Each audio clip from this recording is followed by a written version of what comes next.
Hi, hello, ನಮಸ್ಕಾರ ಸ್ನೇಹಿತರೆ ಎಲ್ಲರೂ ಹೇಗಿದ್ದೀರಾ? ಎಲ್ಲರೂ ಚೆನ್ನಾಗಿದ್ದೀರಾ ಅಂತೇಳಿ ಭಾವಿಸ್ತಾ ಇವತ್ತಿನ ಹೊಸ ವಿಡಿಯೋಗೆ ನಿಮ್ಮೆಲ್ರಿಗೂ ಸುಸ್ವಾಗತ ಸ್ನೇಹಿತರೆ. ಇವತ್ತಿನ ವಿಡಿಯೋದ ವಿಶೇಷ ಟಾಪಿಕ್ ಏನಂತ ಅಂತಂದರೆ ಬಡವನಾಗೆ ಯಾಕಿರ್ತಾನೆ, ಸೊ ನಾವು ಮನಿಯನ್ನು ಹೇಗೆ ಅಟ್ರ್ಯಾಕ್ಟ್ ಮಾಡೋದು, ಆ ಒಂದು ಕೆಲವೊಂದು ಸಿಂಪಲ್ ಟ್ರಿಕ್ಸ್ಗಳನ್ನ ನಾನು ಈ ವಿಡಿಯೋದಲ್ಲಿ ನಿಮಗೆ ಹೇಳಲಿಕ್ಕೆ ಬಯಸ್ತೀನಿ. ಇದು ನಾನು ಹೇಳ್ತಿರೋಂಥ ಟ್ರಿಕ್ಸ್ ಅಲ್ಲ, ಡಾಕ್ಟರ್ ಸೌಜನ್ಯ ಮೇಡಮ್ ಅವರು ಹೇಳ್ತಿರೋಂಥ ಒಂದು ಟ್ರಿಕ್ಸು. ಆ ಒಂದು ಟಿಪ್ಸ್ಗಳನ್ನ ನಾನು ಈ ವಿಡಿಯೋ ಮುಖಾಂತರ ನಿಮಗೆ ತಿಳಿಸ್ಲಿಕ್ಕೆ ಪ್ರಯತ್ನ ಮಾಡ್ತಾಯಿದ್ದೀನಿ ಸ್ನೇಹಿತರೆ. ವಿಡಿಯೋನ ಸ್ಕಿಪ್ ಮಾಡದೆ ಪೂರ್ತಿಯಾಗಿ ನೋಡಿ. ಇಷ್ಟ ಆದರೆ ಲೈಕ್ ಮಾಡಿ, ಕಮೆಂಟ್ ಮಾಡಿ, ಶೇರ್ ಮಾಡಿ, ಹಾಗೆ ಚಾನಲ್ನ ಸಬ್ಸ್ಕ್ರೈಬ್ ಮಾಡ್ಕೊಳ್ಳಿ. ಯಾರೆಲ್ಲ ಹೊಸಬ್ರು ನೋಡ್ತಾ ಇದ್ದೀರಾ, ಬೆಲ್ ಬಟನ್ ಕ್ಲಿಕ್ ಮಾಡಿ ನೋಟಿಫಿಕೇಷನ್ ಆನ್ ಮಾಡ್ಕೊಳ್ಳಿ. ಹೀಗೆ ನಿಮ್ಮ ಸಪೋರ್ಟ್ ಯಾವಾಗಲೂ ಇರಲಿ ಅಂತ ಹೇಳಿ ನಾನು ಕೋರ್ತಾ ವಿಡಿಯೋನ ಸ್ಟಾರ್ಟ್ ಮಾಡೋಣ ಬನ್ನಿ ಸ್ನೇಹಿತರೆ. ಮನಿ ಅನ್ನೋದು ಒಂದು ಪವರ್, ಒಂದು ಎನರ್ಜಿ. ಫೈನಾನ್ಷಿಯಲ್ ಫ್ರೀಡಮ್ ಅನ್ನೋದು ಎಲ್ಲರೂ ಕೂಡ ಬೇಕಾಗಿದೆ ಸ್ನೇಹಿತರೆ. ಎಲ್ಲರ ಜೀವನದಲ್ಲೂ ಒಂದು ಇಂಪಾರ್ಟೆಂಟ್ ರೋಲನ್ನು ವಹಿಸುತ್ತೆ ಈ ಮನಿ ಅನ್ನೋದು. ಸೊ ಬಡವನ ಕೋಪ ದವಡೆಗೆ ಮೂಲ ಅಂತ ಒಂದು ಮಾತೇ ಇದೆ. ಸೊ ಏನಂತ ಅಂದರೆ ಇವತ್ತಿನ ಜನ್ರೇಷನ್ನಲ್ಲಿ ಫೈನಾನ್ಷಿಯಲ್ ಫ್ರೀಡಮು ಎಲ್ಲರೂ ಕೂಡ ಬಹಳ ಮುಖ್ಯ, ಬಹಳ ಅತ್ಯವಶ್ಯಕ ಆಗಿದೆ. ವಿಶೇಷವಾಗಿ ನಾನು ಹೆಣ್ಮಕ್ಳಿಗೆ ಒಂದು ಕಿವಿ ಮಾತು ಹೇಳಲಿಕ್ಕೆ ಬಯಸ್ತೀನಿ ಸ್ನೇಹಿತರೆ. ನೀವು ಸ್ವಂತವಾಗಿ ಒಂದು ದುಡಿಮೆ ಮಾಡೋದನ್ನು ಕಲೀರಿ, ಸ್ವಂತವಾಗಿ ಒಂದು ಹಣವನ್ನು ಸಂಪಾದನೆ ಮಾಡೋದನ್ನು ಕಲೀರಿ, ಒಂದು ಸ್ವಂತ ದುಡಿಮೆ ಮಾಡಿ ಹಣವನ್ನು ಗಳಿಸೋದನ್ನು ನೀವು ಕಲೀರಿ. ಯಾಕಂತ ಅಂದರೆ ಈ ಒಂದು ನಿಮ್ಮ ಗಂಡ ಎಷ್ಟೇ ಶ್ರೀಮಂತ ಆಗಿರ್ಬೋದು, ಅಂಬಾನಿ ಆಗಿರ್ಬೋದು, ಒಂದು ದೊಡ್ಡ ಬಿಸ್ನೆಸ್ ಮ್ಯಾನ್ ಆಗಿದ್ರು ಕೂಡ ನಿಮ್ಮದೇ ಆದಂಥ ಒಂದು ಹಣ ಗಳಿಕೆ ಅನ್ನೋದು ಇರಬೇಕು. ಆ ಒಂದು ಹವ್ಯಾಸನ ರೂಢಿಸ್ಕೊಳ್ಳಿ. ಈ ಹಣ ಅನ್ನೋದು ನಿಮಗೆ ಎನರ್ಜಿ ಕೊಡುತ್ತೆ, ಕಾನ್ಫಿಡೆನ್ಸ್ ಲೆವೆಲ್ನ ಜಾಸ್ತಿ ಮಾಡುತ್ತೆ, ಹಾಗೆ ನಿಮಗೆ ಸೆಲ್ಫ್ ಕೇರ್ ಅನ್ನೋದನ್ನು ತಿಳಿಸ್ಕೊಡ್ತಾ ಹೋಗುತ್ತೆ ಈ ಒಂದು ಹಣ. ಸೊ ಹಾಗಾಗಿ ಈಗ ನೋಡಿ, ಮನುಷ್ಯ ಹಣದಿಂದ ಹೋದರೆ ಹಣ ನಮ್ಮಿಂದ ದೂರ ಹೋಗ್ತಾನೆ ಹೋಗುತ್ತೆ. ಎಕ್ಸಾಂಪಲ್ಲು, ಒಂದು ಬೆಕ್ಕನ್ನು ನಾವು ಹಿಡಿತೀವಿ ಅಂತ ಹೋದರೆ ಅದು ನಮ್ಮಿಂದ ದೂರ ಹೋಗ್ತಾನೆ ಹೋಗುತ್ತೆ. ಅದೇ ಆ ಬೆಕ್ಕಿಗೆ ನಾವು ಬೇಕಾಗಿರೋದನ್ನ ಕೊಟ್ಟರೆ ಅದು ನಮ್ಮಿಂದ ಬರುತ್ತೆ. ಹಾಗೆಯೇ ಹಣವನ್ನು ನಾವು ಸಂಪಾದನೆ ಮಾಡಬೇಕು ಅಂತ ಅಂದರೆ ವೆಲ್ತನ್ನು ನಾವು ಫೋಕಸ್ ಮಾಡ್ತಾ ಹೋಗ್ಬೇಕಾಗುತ್ತೆ ಸ್ನೇಹಿತರೆ. ಹಣ ಅನ್ನೋದು ಎಲ್ಲರ ಹತ್ರ ಇರುವಂಥ ಒಂದು ವಸ್ತು. ಅದು ಒಬ್ಬ ಸಾಮಾನ್ಯ ಭಿಕ್ಷುಕ ಆಗಿರ್ಬೋದು, ಒಬ್ಬ ದೊಡ್ಡ ಶ್ರೀಮಂತ ಆಗಿರ್ಬೋದು, ಎಲ್ಲರ ಹತ್ರನೂ ಕೂಡ ಇರೋವಂಥ ಒಂದು ವಸ್ತು. ಆ ಒಂದು ಹಣವನ್ನು ಮಲ್ಟಿಪ್ಲೈ ಮಾಡುವಂಥ ಮೈಂಡ್ಸೆಟ್ ಇರುವಂಥ ಮನುಷ್ಯನ ಅದು ಬದಲಾಯಿಸ್ತಾ ಹೋಗುತ್ತೆ. ನಮ್ಮ ಒಳ ಮನಸ್ಸು ಅಂದರೆ ಸೂಕ್ತ ಮನಸ್ಸು, ಸಬ್ ಕಾನ್ಷಿಯಸ್ ಮೈಂಡ್ ಅಂತ ಏನು ಹೇಳ್ತೀವಲ್ಲ, ಆ ನಮ್ಮ ಒಳ ಮನಸ್ಸು ನಾವು ಏನು ಆಲೋಚನೆಗಳನ್ನ ಮಾಡ್ತೀವಿ ಸ್ನೇಹಿತರೆ, ಅದೇ ನಮ್ಮ ಪ್ರಾಕ್ಟಿಕಲ್ ಆಗಿ ರಿಯಾಲಿಟಿ ಆಗ್ತಾ ಹೋಗುತ್ತೆ. ಹಾಗಾಗಿ ನೀವೆಲ್ಲರೂ ಒಳ್ಳೊಳ್ಳೆ ಆಲೋಚನೆಗಳನ್ನ ಮಾಡಿ ಖುಷಿಯಾಗಿರಿ ಅಂತೇಳಿ ನಾನು ಹೇಳಲಿಕ್ಕೆ ಬಯಸ್ತೀನಿ ಸ್ನೇಹಿತರೆ. ಎಕ್ಸಾಂಪಲ್ ಹೇಗೆ ಅಂತ ಅಂದರೆ, ಈಗೆಲ್ಲ ಸಪೋಸ್ ನೀವು ನನ್ನನ್ನು ಭೇಟಿ ಮಾಡಬೇಕು, ನನ್ನ ಹತ್ರ ಮಾತಾಡಬೇಕು ಅಂತ ನಿಮ್ಮಲ್ಲಿ ಒಂದು ಥಾಟ್ ಇತ್ತು ಅಂತಂದರೆ, ಈಗ ಪ್ರತಿಯೊಂದು ಥಾಟ್ಗೂ ಅದರದ್ದೇ ಆದಂಥ ಒಂದು ವೈಬ್ರೇಷನ್ ಇರುತ್ತೆ ಸ್ನೇಹಿತರೆ. ಆ ಒಂದು ವೈಬ್ರೇಷನ್ನು ರಿಯಾಲಿಟಿನ ಸೃಷ್ಟಿ ಮಾಡ್ತಾ ಹೋಗುತ್ತೆ. ಎಕ್ಸಾಂಪಲ್, ಅಯ್ಯೋ ನನ್ನ ಹತ್ರ ದುಡ್ಡಿಲ್ಲ, ಹಣ ಇಲ್ಲ ಅಂತ ನೀವು ತಮಾಷೆಗೆ ಹೇಳಿದ್ರು ಕೂಡ ನಿಮ್ಮ ಒಂದು ಬಾಡಿ ಮೈಂಡ್ಸೆಟ್ಟು ನೀವು ಹೇಳೋದನ್ನು ಕೇಳ್ತಾ ಸಂಗ್ರಹಣೆ ಮಾಡ್ತಾ ರಿಯಾಲಿಟಿನ ಸೃಷ್ಟಿ ಮಾಡ್ತಾ ಹೋಗುತ್ತೆ. ಹಾಗಾಗಿ ನೀವು ಈ ಥರ ತಪ್ಪಾಗಿ ಕೆಟ್ಟದಾಗಿ ಆಲೋಚನೆಗಳನ್ನ ಮಾಡೋದು, ಹೇಳೋದನ್ನು ಮೊದಲು ತಪ್ಪಿಸಿ ಸ್ನೇಹಿತರೆ. ಭಾವನೆಗಳಲ್ಲಿ ವೈಬ್ರೇಷನ್ ಥಾಟ್ ಇರೋವಂಥದ್ದು ಮೊದಲನೇದು ಪ್ರೀತಿ, ಎರಡನೇದು ಮನಿ. ಈ ವೈಬ್ರೇಷನ್ ಥಾಟ್ ಇರೋವಂಥ ಮನಿನ ನಾವು ಯಾವಾಗಲಾದರೂ ನಮ್ಮ ಹತ್ರ ಇದಿಲ್ಲ, ನಾನು ಬಡವ, ನಾನು ಹಾಗಿದ್ದೀನಿ ಹೀಗಿದ್ದೀನಿ ಅಂತ ನಿಮ್ಮಷ್ಟಕ್ಕೆ ನೀವೇ ಡೆಸ್ಕ್ರೈಬ್ ಮಾಡ್ಕೊತಾ ಹೋದರೆ ಅದು ನಿಮ್ಮನ್ನು ಅಲ್ಲೇ ಇರಿಸ್ಬಿಡುತ್ತೆ. ಸೊ ಯಾವಾಗ ನೀವೊಂದು ವೆಲ್ತಿ ಮೈಂಡ್ಸೆಟ್ನ ಕ್ರಿಯೇಟ್ ಮಾಡ್ತಾ ಹೋಗ್ತೀರಾ, ಎಕ್ಸಾಂಪಲ್ ನೀವು ಎಷ್ಟೋ ಜನ ನೋಡಿರ್ಬೋದು, ತುಂಬ ಕೆಲವು ರಾಜಕಾರಣಿಗಳು ನಾನು MP ಆಗಬೇಕು, MLA ಆಗಬೇಕು, ಮುಖ್ಯಮಂತ್ರಿ ಆಗಬೇಕು, ಹಾಗೆ ಹೀಗೆ ಅಂತ ಆಸೆ ಇಟ್ಕೊಂಡು ತಮ್ಮ ಜೀವನವನ್ನೆಲ್ಲ ರಾಜಕೀಯದಲ್ಲೇ ತೊಡಗಿಸ್ಕೊಂಡಿರ್ತಾರೆ. ಸೊ ಅವರು ಆಗ್ತಾರೋ ಇಲ್ವೋ ಅದು ಗೊತ್ತಿಲ್ಲ, ಆದರೂ ಕೂಡ ಅವರು ಪ್ರಯತ್ನ ಪಡ್ತಾ ಇರ್ತಾರೆ. 1 ಸಲ 2 ಸಲ 3 ಸಲ, ಕೊನೆಗೊಂದು ಸಲ MP-ನೋ MLA-ನೋ CM ಕೂಡ ಆಗ್ಬೋದು. ಆ ಥರ ಒಂದು ವೆಲ್ತಿ ಮೈಂಡ್ಸೆಟ್ಟನ್ನು ಕ್ರಿಯೇಟ್ ಮಾಡ್ಕೊಬೇಕು ಸ್ನೇಹಿತರೆ ನೀವು. ಹಾಗೆ ನಿಮ್ಮ ಫ್ರೆಂಡ್ ಒಬ್ಬ, ನಾನು ಸಕ್ಸಸ್ಫುಲ್ ಆಗಿದ್ದೀನಿ, ನನ್ನ ಬಿಸ್ನೆಸ್ ಚೆನ್ನಾಗಿದೆ, ನಾನು 100 ರೂಪಾಯಿ ಸಂಪಾದನೆ ಮಾಡ್ತೀನಿ ಅಂತ ಕೊಚ್ಕೊತಾ ಇದ್ದರೆ, ಅಟ್ಲೀಸ್ಟ್ ಅವನು 100 ರೂಪಾಯಿ ಇಲ್ಲ ಅಂದ್ರೂ ಕೂಡ, ಎಕ್ಸಾಂಪಲ್ ಹೇಳ್ತಾ ಇರೋದು ನಾನು, ಒಂದು 50 ರೂಪೀಸ್ ಆದರೂ ರೀಚ್ ಮಾಡೋವಂಥ ಹಂತಕ್ಕೆ ರೀಚ್ ಆಗಿರ್ತಾನೆ, ಆ ಒಂದು ಲೆವೆಲ್ಗೆ ರೀಚ್ ಆಗಿರ್ತಾನೆ ಅಂತ ಒಂದು ವೆಲ್ತಿ ಮೈಂಡ್ಸೆಟ್ಟನ್ನು ಇಟ್ಕೊಂಡಿರ್ತಾರೆ. ಸೊ ನೀವು ಯಾವಾಗಲೂ ಮನಿನ ಪ್ರೀತಿಸಿ ಒಂದು ಒಳ್ಳೆ ಫ್ರೆಂಡಾಗಿ ಟ್ರೀಟ್ ಮಾಡಿ, ನೀವು ಯಾರಿಗಾದರೂ ಹಣ ಕೊಟ್ಟರೆ ವಾಪಸ್ ಅದು 100% ಬಂದೇ ಬರುತ್ತೆ ಅನ್ನೋ ಒಂದು ಮನೋಭಾವ ಇಟ್ಕೊಂಡು ನೀವು ಹಣವನ್ನು ಕೊಡಿ. ಈ ರೀತಿ ಒಂದು ಒಳ್ಳೆ ಮೈಂಡ್ಸೆಟ್ಟನ್ನು ನೀವು ರೂಢಿಸ್ಕೊಳ್ಳಿ ಸ್ನೇಹಿತರೆ. ಎಕ್ಸಾಂಪಲ್ಲು, ಈಗ ನಾನು ಆಟೋದಲ್ಲಿ ಬಂದೆ, ಆಟೋ ರಿಕ್ಷಾ ಬಿಲ್ ಒಂದು 100 ರೂಪಾಯಿ ಆಗಿತ್ತು ಅಂತಂದರೆ, 100 ರೂಪಾಯಿ ಕೊಟ್ಟಾದಮೇಲೆ ನಾವು ಬೈಕೊಳ್ಳೋವಂಥದ್ದು, ಆಟೋ ಬಿಲ್ 100 ರೂಪಾಯಿ ಆಗಿಬಿಡ್ತಾ, ನಾನು ಅವನಿಗೆ 100 ರೂಪಾಯಿ ಕೊಟ್ಟನ, ಅಯ್ಯೋ 100 ರೂಪಾಯಿ ಖರ್ಚು ಮಾಡಿದೆ, ಈ ಥರ ಎಲ್ಲ ರಾಂಗ್ ಮೈಂಡ್ಸೆಟ್ಟು, ರಾಂಗ್ ಥಿಂಕಿಂಗ್ ಎಲ್ಲ ಮಾಡೋದು ಬಿಟ್ಬಿಡಿ ಸ್ನೇಹಿತರೆ. ಅವ್ರು ನಿಮಗೆ ಸರ್ವಿಸ್ ಮಾಡಿದ್ದಾರೆ, ಅದಕ್ಕೆ ನೀವು ಪೇಮೆಂಟ್ ಮಾಡಿದ್ದೀರಾ ಅಷ್ಟೇ. ಅದೇ ರೀತಿ ಒಬ್ಬ ಮನೆ ಕೆಲಸದವ್ರು ಇರ್ತಾರೆ ಅಂದರೆ ಅವ್ರಿಗೆ ಒಂದು 1000 ರೂಪಾಯಿ ಸಂಬಳ ಕೊಡಬೇಕು ಅಂದರೆ ಎಕ್ಸಾಂಪಲ್ಲು ಅದು ಕೂಡ ಬೈಕೊಂಡು ಕೊಡೋ ಅಂಥದ್ದು. ಇವ್ರಿಗೆ 1000 ರೂಪಾಯಿ ಕೊಡಬೇಕಾ, 1000 ರೂಪಾಯಲ್ಲಿ ಖರ್ಚು ಮಾಡಬೇಕಾ, ಈ ಥರ ಎಲ್ಲ ಏನೇನೋ ಆಲೋಚನೆ ಮಾಡಿ ಕೊಡೋದನ್ನು ಅದನ್ನು ಕೂಡ ನಿಲ್ಲಿಸಿ. ಯಾಕಂತ ಅಂದರೆ ಅವ್ರು ನಿಮಗೆ ಸರ್ವಿಸ್ ಮಾಡಿದ್ದಾರೆ, ನಿಮ್ಮ ಕೆಲಸಗಳನ್ನ ಮಾಡಿಕೊಟ್ಟಿದ್ದಾರೆ, ಅದಕ್ಕೆ ನೀವು ಪೇಮೆಂಟ್ ಮಾಡ್ತಿದ್ದೀರಾ ಅಷ್ಟೇ. ಇಲ್ಲಿ ನೋಡಿ ಸ್ನೇಹಿತರೆ, ನೀವಿಲ್ಲಿ ಒಂದು ಸೂಕ್ಷ್ಮ ಗಮನಿಸಿ. ನಮ್ಮ ನೇಚರಲ್ಲಿ ನೀವೊಂದು ಮಾವಿನ ಹಣ್ಣಿನ ಬೀಜವನ್ನು ನೆಲಕ್ಕೆ ಬಿತ್ತಿದರೆ, ಭೂಮಿಗೆ ಬಿತ್ತಿದರೆ, ಅದು ಬೆಳೆದು ದೊಡ್ಡದಾದ್ಮೇಲೆ ಸಾವಿರಾರು ಮಾವಿನ ಹಣ್ಣುಗಳನ್ನ ನಿಮಗೆ ಕೊಡುತ್ತೆ ಸ್ನೇಹಿತರೆ. ಹಾಗೆ ನೀವು ನಿಮ್ಮ ಲೈಫ್ನಲ್ಲಿ ಯೂನಿವರ್ಸಿಗೆ ಅಲ್ಪ ಸ್ವಲ್ಪ ಕೊಟ್ಟರು ಕೂಡ ಅದು ನಿಮಗೆ 100% ವಾಪಸ್ ಕೊಡ್ತಾ ಹೋಗುತ್ತೆ. ಅದು ಬಿಟ್ಟು ನೀವು ಇಲ್ಲ ಇಲ್ಲ ಅಂತ ಬೈತಾ ಕೂತ್ರೆ ಅದು ನಿಮಗೆ ಮೈನಸ್ ಆಗ್ತಾ ಹೋಗುತ್ತೆ. ಸ್ನೇಹಿತರೆ, ಹಣವನ್ನು ಚೇಸ್ ಮಾಡಬೇಡಿ. ಇವೆಲ್ಲ ವೆಲ್ತಿ ಮೈಂಡ್ಸೆಟ್ಟು. ನೀವು ಯಾರಿಗಾದರೂ ಏನಾದರೂ ಕೊಡ್ತೀರಾ ಅಂತ ಅಂದರೆ ಪ್ರೀತಿಯಿಂದ ಖುಷಿಯಿಂದ ಕೊಡಿ ಸ್ನೇಹಿತರೆ. ಅದು 100% ನಿಮಗೆ ವಾಪಸ್ ಬಂದೇ ಬರುತ್ತೆ. ಎಕ್ಸಾಂಪಲ್ ಹೇಳಬೇಕಂದ್ರೆ, ಪ್ರಪಂಚದ ದೊಡ್ಡ ಶ್ರೀಮಂತರುಗಳ ಪಟ್ಟಿಯಲ್ಲಿ ಅಂದರೆ ರತನ್ ಟಾಟಾ ಅವ್ರನ್ನ ತಗೊಳ್ತೀನಿ.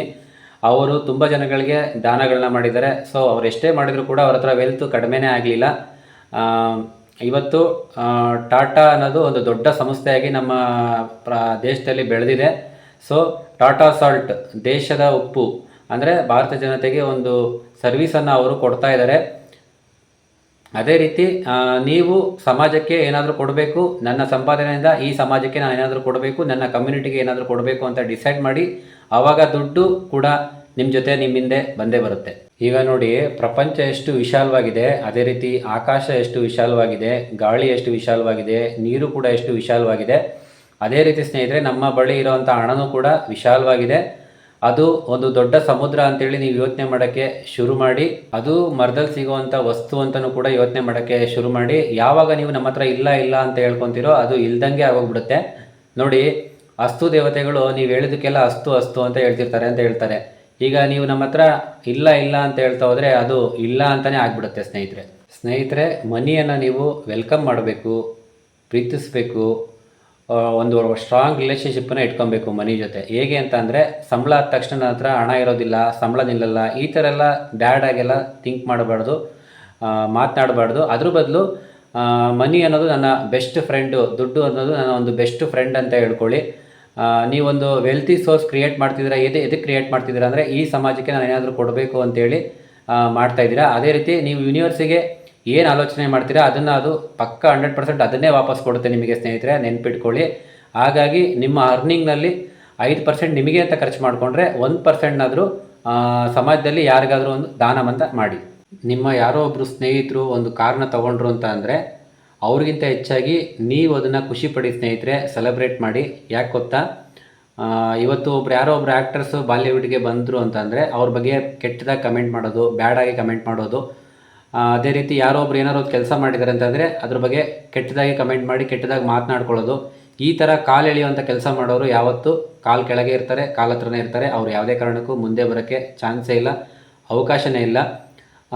ಸೊ ಹಾಗಾಗಿ ಸ್ನೇಹಿತರೆ, ನಿಮ್ಮ ಸ್ನೇಹಿತರ ಒಂದು ಸಾಧನೆ, ಅವರ ಒಂದು ಖುಷಿ, ಅವರ ಒಂದು ಸಂತೋಷವನ್ನು ನೀವು ಅವ್ರಿಗಿಂತ ಹೆಚ್ಚಾಗಿ ನೀವು ಸೆಲೆಬ್ರೇಟ್ ಮಾಡಿ, ನೀವು ಖುಷಿ ಪಡಿ, ಎಂಜಾಯ್ ಮಾಡಿ. ಆವಾಗ ಭಗವಂತ ಆಗಿರ್ಬೋದು, ಯೂನಿವರ್ಸ್ ಆಗಿರ್ಬೋದು, ನಿಮ್ಮ ಒಂದು ನೋಡು ಅವರ ಸಾಧನೆಯನ್ನು ಮೆಚ್ಚಿ ಇವನು ಖುಷಿ ಪಡ್ತಾ ಇದ್ದಾನೆ, ಸೆಲೆಬ್ರೇಟ್ ಮಾಡ್ತಾ ಇದ್ದಾನೆ, ಇವನಿಗೂ ಅದಿಷ್ಟ, ಇವನಿಗೂ ಕೂಡ ಅದನ್ನು ಕೊಡಬೇಕು ಅಂತೇಳಿ ಯೂನಿವರ್ಸು ನಿರ್ಧಾರ ಮಾಡುತ್ತೆ. ಹಾಗೆ ನಮ್ಮ ಮನೆ ಗೃಹ ಪ್ರವೇಶ ಇದೆ ಅಂದ್ಕೊಂಡು ನಾನು ನಮ್ಮ ಸ್ನೇಹಿತನ ಕರೆದಾಗ ಅವನು ಕೆಟ್ಟದಾಗಿ ಯೋಚನೆ ಮಾಡುವಂಥದ್ದು. ಈ ನನ್ನ ಮಗ ಇಂಥ ಮನೆ ಕಟ್ಟಿದ್ದಾನಲ್ಲ, ಇವನಿಗೆ ಎಲ್ಲಿಂದ ಹಣ ಬಂತು, ಹೇಗೆ ಕಟ್ಟಿದ್ದಾನೆ, ಹಾಗೆ ಹೇಗೆ ಅಂತೇಳಿ ಕೆಟ್ಟದಾಗಿ ಬ್ಯಾಡಾಗಿ ಯೋಚನೆ ಮಾಡೋದು. ಆವಾಗ ಯೂನಿವರ್ಸ್ ಏನು ಅಂದ್ಕೊಳ್ಳುತ್ತೆ, ಓ ಹೌದಾ, ಇವನಿಗೆ ಇದು ಇಷ್ಟ ಇಲ್ಲ, ಹೊಟ್ಟೆ ಉರಿ ಪಡ್ಕೊತಾ ಇದ್ದಾನೆ, ಸೊ ಇವನಿಗೆ ಈ ಒಂದು ಭಾಗ್ಯವನ್ನು ಕಡಿತ ಮಾಡಬೇಕು ಅಂತೇಳಿ ಆ ಒಂದು ಭಾಗ್ಯವನ್ನು ಕೂಡ ನಾವು ಕಳ್ಕೊತೀವಿ. ಸ್ನೇಹಿತರೆ, ನಿಮ್ಮ ಮೇಲೆ ನಿಮಗೆ ನಂಬಿಕೆ ಇರಬೇಕು. ಯಾವತ್ತೂ ನಂಬಿಕೆನ ಕಳ್ಕೊಬೇಡಿ. ಒಂದು ವೆಲ್ತಿ ಮೈಂಡ್ ಸೆಟ್ಟನ್ನು ನೀವು ಇಟ್ಕೊಬೇಕು. ಎಕ್ಸಾಂಪಲ್ಲು, ಒಬ್ಬ ಪೋಸ್ಟ್ ಮ್ಯಾನು ನಾನೊಂದು ಗಿಫ್ಟನ್ನು ನಿಮಗೆ ಕಳಿಸಿದ್ದೀನಿ ಅಂತಂದರೆ ಆ ಗಿಫ್ಟನ್ನು ರಿಸೀವ್ ಮಾಡ್ಕೊಳ್ಳೋದಕ್ಕೆ ನೀವು ತಯಾರಿರಬೇಕು. ಆ ಪೋಸ್ಟ್ ಮ್ಯಾನ್ 2-3 ಸಲ ಬರ್ತಾನೆ, ಕಾಲಿಂಗ್ ಬೆಲ್ ಮಾಡ್ತಾನೆ, ನೀವು ಆ ಗಿಫ್ಟನ್ನು ತೊಗೊಳೋದಕ್ಕೆ ತಯಾರಿಲ್ಲ, ನೀವು ಅಲ್ಲಿಲ್ಲ ಅಂತ ಅಂದರೆ ಅವನು ನೆಕ್ಸ್ಟ್ ಸಲ ಏನು ಮಾಡ್ತಾನೆ, ಆ ಒಂದು ಗಿಫ್ಟನ್ನು ವಾಪಸ್ ಕಳಿಸ್ತಾನೆ. ಸೆಂಡರ್ ಯಾರು ಕಳಿಸಿರ್ತಾರೋ ಅವರಿಗೆ ವಾಪಸ್ ಹೋಗುತ್ತೆ. ಅದೇ ರೀತಿ ಯಾರಾದರೂ ಒಬ್ಬರು ಒಂದು 10 ಲಕ್ಷದ ಕಾರ್ನ ಪರ್ಚೇಸ್ ಮಾಡಿದ್ದಾರೆ ಅಂತಂದರೆ ಅದಕ್ಕೆ ಹೊಟ್ಟೆವರಿ ಪಡ್ಕೊಂಡು, ಅಸೂಯೆ ಪಡ್ಕೊಂಡು, ಕೆಟ್ಟದಾಗಿ ಕಮೆಂಟ್ ಮಾಡೋದನ್ನು ಬಿಟ್ಟು, ನಾನು ಕೂಡ ಒಂದು ದಿವಸ 20 ಲಕ್ಷದ ಕಾರ್ನ ತೊಗೊಳ್ತೀನಿ, ನಮ್ಮ ತಂದೆ ತಾಯಿ ಹೆಂಡತಿ ಮಕ್ಕಳನ್ನು ಕೂರಿಸ್ಕೊಂಡು ಜಾಲಿ ರೈಡ್ ಮಾಡ್ತೀನಿ ಅಂಥೇಳಿ ಫೀಲ್ ಮಾಡಿ ಹೆಮ್ಮೆಯಿಂದ ಹೇಳ್ಕೊಳ್ಳಿ. I will make them feel proud ಅಂತ ಹೇಳಿ. ಸೊ ಈ ಸಮಾಜಕ್ಕೆ ನಾನು ಏನಾದರೂ ಉನ್ನತ ಸಂದೇಶವನ್ನು ಕೊಡ್ತೀನಿ, ಏನಾದರೂ ಒಂದು ಒಳ್ಳೆಯದು ಮಾಡ್ತೀನಿ ಈ ಸಮಾಜಕ್ಕೆ, ಜನಗಳಿಗೆ ಏನಾದರೂ ಒಂದು ಕಲಿಸ್ತೀನಿ, ಜನಗಳಿಗೆ ಏನಾದರೂ ಒಂದು ಸಹಾಯ ಮಾಡ್ತೀನಿ, ಈ ರೀತಿ ಒಂದು ವೆಲ್ತಿ ಮೈಂಡ್ಸೆಟ್ಟನ್ನು ಇಟ್ಕೊಳ್ಳಿ ಸ್ನೇಹಿತರೆ. ಆವಾಗ ನಿಮಗೆ ಎಲ್ಲ ಒಳ್ಳೆಯದಾಗುತ್ತೆ. ಒಂದು ತಿಳ್ಕೊಳ್ಳಿ, ನೀವು ಸಮಾಜಕ್ಕೆ ಎಷ್ಟು ಕೊಡ್ತಾ ಹೋಗ್ತಿರೋ ಭಗವಂತ ನಿಮಗೆ ಅಷ್ಟೇ ವಾಪಸ್ ಕೊಡ್ತಾ ಬರ್ತಾನೆ. ಸ್ನೇಹಿತರೆ, ಈಗ ನೋಡಿ, ಮನಿ ಅಟ್ರ್ಯಾಕ್ಟ್ ಮಾಡೋದ್ರ ಬಗ್ಗೆ ಸೌಜನ್ಯ ಮೇಡಮ್ ಏನು ಹೇಳಿದ್ದಾರೆ ಅಂತಂದರೆ, ಈಗ ನಾನೊಂದು ಸಪೋಸ್ ಒಂದು ಬಾಡಿಗೆ ಮನೇಲಿ ಇದ್ದೀನಿ ಅಂತ ಅಂದರೆ, ಆ ಮನೇನ ನಾನು ಎದಕ್ಕೆ ಸ್ವಚ್ಛವಾಗಿ ಇಟ್ಕೊಬೇಕು, ಶುಚಿಯಾಗಿ ಇಟ್ಕೊಬೇಕು, ಕ್ಲೀನ್ ಮಾಡಬೇಕು. ಸೊ ಇವಾಗ ನನ್ನ ಹತ್ರ ಹಣ ಇಲ್ಲ, ಹಣ ಬಂದಮೇಲೆ ನೋಡೋಣ, ಕ್ಲೀನಾಗಿ ಇಟ್ಕೊಳ್ಳೋಣ, ಅವಾಗ ಅಲಂಕಾರ ಮಾಡೋಣ, ಇದು ಸ್ವಂತ ಮನೆ ಅಲ್ಲ ಬಾಡಿಗೆ ಮನೆ ಅಂತ ಈ ಥರ ಎಲ್ಲ ಒಂದು ನೆಗೆಟಿವ್ ಆಗಿ ಯೋಚನೆಗಳು ಮಾಡ್ತಾ ಥಿಂಕ್ ಮಾಡ್ತಾ ನಾವು ಏನೂ ಮಾಡ್ದಲೆ ಆ ಥರ ಹೊಲಸು ಗಲೀಜೆಲ್ಲ ಇಟ್ಕೊಂಡು ಹಾಗೆ ಇದ್ದರೆ ಲಕ್ಷ್ಮಿ ಎಲ್ಲಿಂದ ಬರ್ತಾಳೆ ನೀವೇ ಹೇಳಿ ಸ್ನೇಹಿತರೆ. ಲಕ್ಷ್ಮಿ ಒಂದು ಎನರ್ಜಿ ಇದ್ದಾಗೆ, ಒಂದು ಹೈ ವೈಬ್ರೇಷನ್ ಇದ್ದಾಗೆ. ಲಕ್ಷ್ಮಿ ಚಂಚಲೆ, ಅಲಂಕಾರ ಪ್ರಿಯೆ. ಹಾಗೆ ವಿಷ್ಣುನು ಕೂಡ ಅಲಂಕಾರ ಪ್ರಿಯ. ಸೊ ವಿಷ್ಣುವಿನಿಂದ ಲಕ್ಷ್ಮಿಗೆ ಮತ್ತು ಸರಸ್ವತಿಗೆ ಒಂದು ವರನೇ ಇದೆ. ಸೊ ಅದ್ರದ್ದೊಂದು ಕಥೆನೂ ಕೂಡ ಇದೆ. ಸೊ ಲಕ್ಷ್ಮಿ ಎಂಥವ್ರಿಗೆ ಒಲಿತಾಳೆ ಅಂತಂದರೆ ವಿದ್ಯಾವಂತರಿಗೆ ಒಲಿಯೋದು. ವಿದ್ಯೆ ಅಂದರೆ ಗೊತ್ತಲ್ಲ, ಸರಸ್ವತಿ. ಸೊ ಸರಸ್ವತಿ ಎಲ್ಲಿರ್ತಾಳೋ ಅಲ್ಲಿ ಲಕ್ಷ್ಮಿ ನೆಲೆಸಿರ್ತಾಳೆ ಅಂತಲೇ ಹೇಳ್ತಾರೆ ಸ್ನೇಹಿತರೆ. ಮಿಡಲ್ ಕ್ಲಾಸ್ ಈ ಮಿಡಲ್ ಕ್ಲಾಸ್ ಜನಗಳು ಯಾಕೆ ಹೀಗೆ ಅಂತ ಅಂದರೆ, ಸೊ ಅವ್ರ ಮೈಂಡ್ಸೆಟ್ ಹೇಗೆ ಅಂತ ಅಂದರೆ, ಇವತ್ತು ನನಗೆ ಸ್ಯಾಲ್ರಿ ಆಗಿದೆ, ನನ್ನ ಹತ್ರ ಹಣ ಇದೆ ಅಂತ ಅಂದರೆ, ಒಂದು ಸೋಷಿಯಲ್ ಮೀಡಿಯಾದಲ್ಲೋ, ಇನ್ಸ್ಟಾಗ್ರಾಮಲ್ಲೋ, ಫೇಸ್ಬುಕ್ಕಲ್ಲೋ ಒಂದು ಒಳ್ಳೆ ರೆಸ್ಟೋರೆಂಟ್ ನೋಡಿಬಿಟ್ಟು ಇವತ್ತು ಆ ರೆಸ್ಟೋರೆಂಟ್ಗೆ ಹೋಗ್ಬಿಟ್ಟು ಅಲ್ಲಿ 2,000 ರೂಪಾಯಿ ಬಿಲ್ ಆದರೂ ಪರವಾಗಿಲ್ಲ, ಒಂದು ಒಳ್ಳೆ ಊಟ ಮಾಡಿ ಒಂದು ಫೋಟೋ ತೆಗೆದು ಸೆಲ್ಫಿ ತೆಗೆದು ಸೋಷಿಯಲ್ ಮೀಡಿಯಾದಲ್ಲಿ ಹಾಕಬೇಕು. ಈ ಥರ ಯೋಚನೆಗಳು. ಹಾಗೆ ಆ ಪಬ್ಬಿಗೆ ಹೋಗಬೇಕು, ಈ ಪಬ್ಬಿಗೆ ಹೋಗಬೇಕು, ಫ್ಯಾಷನ್ ಮಾಡಬೇಕು, ಆ ಬಟ್ಟೆ ಹಾಕಬೇಕು, ಈ ಬಟ್ಟೆ ಹಾಕಬೇಕು, ಈ ಥರ ಅನಾವಶ್ಯಕ ದುಂದು ವೆಚ್ಚಗಳನ್ನ ಮಾಡೋದು, ಬರೀ ಇಂಥ ಕಡೆ ಮಾತ್ರ ಇಂಥವನ್ನೆಲ್ಲ ಮಾಡ್ತಿರ್ತಾರೆ. ಸೊ ಅವರಿಗೆ ಒಂದು ಎಲ್ಲಿ ಹಣವನ್ನು ಇನ್ವೆಸ್ಟ್ ಮಾಡಬೇಕು ಅನ್ನೋ ಒಂದು ಮೈಂಡ್ಸೆಟ್ಟೇ ಇರೋದಿಲ್ಲ. ಅದಕ್ಕೆ ಹೇಳೋದು ಸ್ನೇಹಿತರೆ, ಲಕ್ಷ್ಮಿಗಿಂತ ಸರಸ್ವತಿ ಮುಖ್ಯ ಅಂತೇಳಿ. ವೆಲ್ತ್ ಕೊಡೋದು ಯಾರು, ನಮಗೆ ಜ್ಞಾನವನ್ನು ಕೊಡೋದು ಯಾರು, ಸರಸ್ವತಿ ತಾಯಿ. ಸೊ ನೀವೆಲ್ಲರೂ ಮನೆ ನೋಡಿರ್ಬೋದು, ಸಾಮಾನ್ಯವಾಗಿ ಲಕ್ಷ್ಮಿ, ಗಣೇಶ, ಸರಸ್ವತಿ ಒಂದೇ ಫೋಟೋದಲ್ಲಿ ನೆಲೆಸಿರ್ತಾರೆ. ಯಾಕೆ ಅಂತ ಅಂದರೆ, ಲಕ್ಷ್ಮಿ ಬರ್ಮಾಡ್ಕೋಬೇಕಾದ್ರೆ ಯಾವುದೇ ವಿಘ್ನ ಆಗಬಾರ್ದು ಅಂತ ಗಣೇಶ ಇರ್ತಾನೆ. ಸೊ ಅದೇ ರೀತಿ ಲಕ್ಷ್ಮಿ ಸ್ಥಿರವಾಗಿರಬೇಕು ಆ ಮನೆಯಲ್ಲಿ ಅಂತ ಅಂದರೆ ಜೊತೆಗೆ ಸರಸ್ವತಿನೂ ಕೂಡ ಇರ್ತಾರೆ. ಇದರ ಅರ್ಥ ಅದೇನೆ ಸ್ನೇಹಿತರೆ. ನೀವು ಬೆಳಗ್ಗೆ ಎದ್ದ ತಕ್ಷಣ ಸ್ನಾನ ಮಾಡಿ, ದೇವರಿಗೆ ನಮಸ್ಕಾರ ಮಾಡಿ, ಒಂದು ಒಳ್ಳೆ ಥಾಟ್ಗಳನ್ನ, ಆಲೋಚನೆಗಳನ್ನ ಮಾಡ್ತಾ ದಿನವನ್ನು ಶುರು ಮಾಡಿ. ಬೆಳಗ್ಗೆ ಎದ್ದ ತಕ್ಷಣ ನಿಮ್ಮ ಮೈಂಡು ಆಲ್ಫಾ ಸ್ಟೇಟಲ್ಲಿರುತ್ತೆ. ಈ ಆಲ್ಫಾ ಸ್ಟೇಟಲ್ಲಿದ್ದಾಗ ನಿಮ್ಮ ಸಬ್ಕಾನ್ಷಿಯಸ್ ಮೈಂಡ್ ಅಂದರೆ ಸುಪ್ತ ಮನಸ್ಸು, ಒಳ ಮನಸ್ಸಿನಲ್ಲಿ ನೀವು ಏನು ಬೇಕಾದರೂ ಅಟ್ರಾಕ್ಷನ್ ಮಾಡ್ಬೋದು. ಹಾಗಾಗಿ ನೀವು ಬೆಳಗಿನ ಸಮಯದಲ್ಲಿ ಈ ಒಂದು ಕೆಲವೊಂದು ವರ್ಡ್ಸ್ಗಳನ್ನ ಯೂಸ್ ಮಾಡಿ. ನಾನು ಹೇಳ್ತಿನೋದು, money is my best friend, I attract money is very easily, money is available in unlimited sources. ಈ ಥರ ಎಲ್ಲ ಒಳ್ಳೊಳ್ಳೆ ವರ್ಡ್ಸ್ಗಳನ್ನ ಯೂಸ್ ಮಾಡಿ. ನಾನು ಯಾರಿಗಾದರೂ ಏನಾದರೂ ಖರ್ಚು ಮಾಡಿದರೆ ಅದು 100% ನನಗೆ ವಾಪಸ್ ಬರುತ್ತೆ, ಮಲ್ಟಿಪ್ಲೈ ಆಗಿ ಬರುತ್ತೆ. ಹಾಗೆ ವೆಲ್ತನ್ನು ನಾನು ಸಮಾಜದಲ್ಲಿ ಹಂಚೋದಕ್ಕೆ ಇಷ್ಟಪಡ್ತೀನಿ, ಕೊಡೋದಕ್ಕೆ ಇಷ್ಟಪಡ್ತೀನಿ. ಅದೇ ರೀತಿ ನಾನು ಯಾರಿಗಾದರೂ ಹಣವನ್ನು ಕೊಟ್ಟರೆ ಆ ಹಣ ನನಗೆ 100% ವಾಪಸ್ ಬರುತ್ತೆ. ಈ ಥರ ಎಲ್ಲ ಒಳ್ಳೊಳ್ಳೆ ಆಲೋಚನೆಗಳನ್ನ, ಥಾಟ್ಸ್ಗಳನ್ನ ಮಾಡ್ತಾ ನೀವು ದಿನವನ್ನು ಶುರು ಮಾಡಿ ಸ್ನೇಹಿತರೆ. ಆಗ ನಿಮಗೆ ಹಣ ವಾಪಸ್ ಬರ್ತಾ ಹೋಗುತ್ತೆ, ಹಣ ನಿಮ್ಮಿಂದೆ ಬರ್ತಾ ಹೋಗುತ್ತೆ. ಸ್ನೇಹಿತರೆ, ಆದಷ್ಟು ನಾವು ಮನೆಯನ್ನು ಅಚ್ಚುಕಟ್ಟಾಗಿ, ನೀಟಾಗಿ, ಕ್ಲೀನಾಗಿ ಇಟ್ಕೊಳ್ಬೇಕಾಗುತ್ತೆ ಸ್ನೇಹಿತರೆ. ಲಕ್ಷ್ಮಿ ಬರಬೇಕು ಅಂತ ಅಂದರೆ ನಮ್ಮ ಮನೆಗೆ.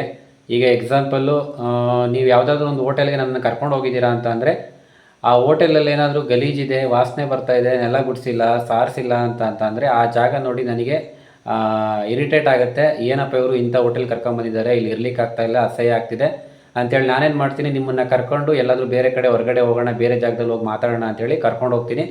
ಅದೇ ಥರ ಈ ಲಕ್ಷ್ಮಿ ಅನ್ನೋದು ಒಂದು ಎನರ್ಜಿ, ನಿಮ್ಮ ಮನೆಗೆ ಬರುವಂಥ ಒಂದು ಎನರ್ಜಿ, ಪಾಸಿಟಿವ್ ಎನರ್ಜಿ. ಸೊ ಈ ಒಂದು ಎನರ್ಜಿ ನಿಮ್ಮ ಮನೆಗೆ ಪ್ರವೇಶ ಆಗಬೇಕು, ಬರಬೇಕು ಅಂತಂದರೆ ನೀವು ನಿಮ್ಮ ಮನೆಯನ್ನು ಶುಚಿಯಾಗಿ, ಸ್ವಚ್ಛವಾಗಿ, ಕ್ಲೀನಾಗಿ ಇಟ್ಕೊಳ್ಬೇಕಾಗುತ್ತೆ ಸ್ನೇಹಿತರೆ. ಹಾಗೆ ಸ್ನೇಹಿತರೆ, ನಾವು ನಮ್ಮ ಮನೆಯಲ್ಲಿ ಹಳೆ ಬಟ್ಟೆಗಳು ಅಂತೇಳಿ ಅದನ್ನು ನೆಲ ಒರೆಸೋಕ್ಕೆ ಇಟ್ಕೊತೀವಿ. ಸೊ ಆ ತಪ್ಪನ್ನು ಮಾಡಬಾರ್ದಂತೆ. ಸೊ ಇದು ಕೂಡ ನನಗೆ ಗೊತ್ತಿರಲಿಲ್ಲ. ನಾನು ಆ ಮೇಡಮ್ ಹೇಳಿದ್ಮೇಲೆ ನನಗೆ ಗೊತ್ತಾಯಿತು. ಸೊ ನಾವು ತುಂಬ ಜನ ಆ ಮಿಸ್ಟೇಕ್ನ ಮಾಡ್ತೀವಿ. ಯಾರಾದರೂ ಮಾಡ್ತೀರಿ ದಯವಿಟ್ಟು ಅದನ್ನು ಮಾಡಬೇಡಿ. ಸೊ ನಾವು ಧರಿಸೋವಂಥ ಬಟ್ಟೆಯಲ್ಲಿ ನಮ್ಮ ಎನರ್ಜಿ ಇರುತ್ತಂತೆ. ಸೊ ಆ ಒಂದು ಎನರ್ಜಿನ, ಆ ಒಂದು ಬಟ್ಟೆಗಳು, ಹಳೆ ಬಟ್ಟೆಗಳು ಅಂತೇಳಿ ನಾವು ನೆಲ ಒರೆಸೋಕ್ಕೆ ಇಟ್ಟಾಗ, ಆ ಒಂದು ಎನರ್ಜಿನ ನಾವು ನೆಲ ಒರೆಸೋಕ್ಕೆ ಅಂತ ಇಟ್ಟಾಗ ಲಕ್ಷ್ಮಿ ಬಾ ಅಂದರೆ ಎಲ್ಲಿಂದ ಬರ್ತಾರೆ, ಬರೋದಿಲ್ಲ. ಸೊ ನಮ್ಮ ಎನರ್ಜಿ ಎಲ್ಲ ನಾವು ಸವಿಸ್ತಾ ಹೋಗ್ತಾ ಇದ್ದೀವಿ. ನೆಲ ಒರೆಸೋಕ್ಕೆ ಯೂಸ್ ಮಾಡೋದ್ರಿಂದ ಆ ಬಟ್ಟೆನ ನಮ್ಮ ಎನರ್ಜಿ ಕೂಡ ಸವಿಯುತ್ತಾ ಹೋಗುತ್ತಂತೆ. ಸೊ ಲಕ್ಷ್ಮಿನೂ ಕೂಡ ಮನೆಗೆ ಬರೋದಿಲ್ಲ ಅಂತ ಹೇಳ್ತಾರೆ. ಸೊ ಯಾರಾದರೂ ಮಾಡ್ತಿದ್ರೆ ಆ ಕೆಲಸಗಳನ್ನ ಮಾಡಬೇಡಿ, ಇವತ್ತಿಗೆ ಸ್ಟಾಪ್ ಮಾಡಿ. ಹಾಗೆಯೇ ಸ್ನೇಹಿತರೆ, ಹರಿದೋಗಿರೋ ವಸ್ತ್ರಗಳನ್ನ ನಾವು ಧರಿಸ್ಬಾರ್ದು, ಅಂದರೆ ಹರಿದೋಗಿರೋ ಬಟ್ಟೆಗಳನ್ನ ನಾವು ಹಾಕ್ಕೊಳ್ಬಾರ್ದು. ಸೊ ಈಗಂತೂ ಕೆಲವರು ಅದೇನು ಅಂತಲೇ ಗೊತ್ತಿಲ್ಲ, ಟ್ರೆಂಡು ಫ್ಯಾಷನ್ ಅಂತ ಹೇಳ್ತಾರೆ. ಹರಿದೋಗಿರೋ ಬಟ್ಟೆಗಳನ್ನ, ಈಗ ಪ್ಯಾಂಟು, ಜೀನ್ಸ್ ಪ್ಯಾಂಟ್ ಇದೆಲ್ಲ ಹರಿದೋಗಿರೋ ವಸ್ತ್ರಗಳನ್ನ ಯೂಸ್ ಮಾಡ್ತಾರೆ. ಕೇಳಿದ್ರೆ ಇದು ಇವತ್ತಿನ ಟ್ರೆಂಡು, ಇವತ್ತಿನ ಫ್ಯಾಷನ್ ಅಂತ ಹೇಳ್ತಾರೆ. ಸ್ನೇಹಿತರೆ, ಒಂದು ಹೇಳ್ತೀನಿ ತಿಳ್ಕೊಳ್ಳಿ, ಈ ಥರ ಹರಿದೋಗಿರೋ ಬಟ್ಟೆಗಳನ್ನ ನಾವು ಹಾಕ್ಕೊಳ್ಳೋದ್ರಿಂದ ಆ ಹೈ ಎನರ್ಜೆಟಿಕ್ ಆಗಿರೋಂಥ ಲಕ್ಷ್ಮಿ ಯಾವುದೇ ಕಾರಣಕ್ಕೂ ನಮ್ಮ ಮನೆಯಲ್ಲಿ ನೆಲೆಸಲ್ಲ, ಅವ್ರು ಯಾವುದೇ ಕಾರಣಕ್ಕೂ ಬರೋದಿಲ್ಲ. ಸೊ ಹಾಗಾಗಿ ಈ ಎಲ್ಲ ತಪ್ಪುಗಳನ್ನ ಅವಾಯ್ಡ್ ಮಾಡಿ, ಹರಿದೋಗಿರೋ ಬಟ್ಟೆಗಳನ್ನ ಹಾಕಬೇಡಿ, ಮನೆಯನ್ನು ಆದಷ್ಟು ಶುಚಿಯಾಗಿ ಇಟ್ಕೊಳ್ಳಿ, ಲಕ್ಷ್ಮಿಯನ್ನು ಒಲಿಸ್ಕೊಳ್ಳಿ ಅಂತ ಹೇಳ್ತಾ, ಇದಾಗಿತ್ತು ಇವತ್ತಿನ ಈ ಒಂದು ವಿಡಿಯೋದ ಒಂದು ಟಾಪಿಕ್ ಸ್ನೇಹಿತರೆ. ಎಲ್ಲರೂ ಕೂಡ ಈ ಒಂದು ಸಿಂಪಲ್ ಟ್ರಿಕ್ಸ್ಗಳನ್ನ ನಿಮ್ಮ ಜೀವನದಲ್ಲಿ ಅಳವಡಿಸ್ಕೊಂಡು ರೂಢಿಸ್ಕೊಂಡು ನಿಮ್ಮ ಜೀವನ ಸುಖಮಯವಾಗಿರಲಿ, ಆರೋಗ್ಯಕರವಾಗಿರಲಿ, ಆರ್ಥಿಕವಾಗಿ ಎಲ್ಲರೂ ಕೂಡ ಸಬಲರಾಗಿ ಅಂತ ಹೇಳಿ ಶುಭ ಹಾರೈಸ್ತಾ ಇವತ್ತಿನ ಈ ಒಂದು ವಿಡಿಯೋವನ್ನು ಎಂಡ್ ಮಾಡ್ತಾ ಇದ್ದೀನಿ. ವಿಡಿಯೋನ ಯಾರೆಲ್ಲ ಪೂರ್ತಿಯಾಗಿ ನೋಡಿದರೆ ಎಲ್ಲರೂ ಕೂಡ ಧನ್ಯವಾದಗಳು. ಮತ್ತು ನೆಕ್ಸ್ಟ್ ಹೊಸ ವಿಡಿಯೋದೊಂದಿಗೆ, ಒಂದು ಹೊಸ ಟಾಪಿಕ್ ಒಂದಿಗೆ, ಹೊಸ ವಿಚಾರದೊಂದಿಗೆ ನಾನು ಮತ್ತೆ ಸಿಗ್ತೀನಿ ಸ್ನೇಹಿತರೆ. ಅಲ್ಲಿ ತನಕ ಎಲ್ರಿಗೂ ಒಳ್ಳೆಯದಾಗಲಿ. ಬಾಯ್ ಬಾಯ್, ಟೇಕ್ ಕೇರ್.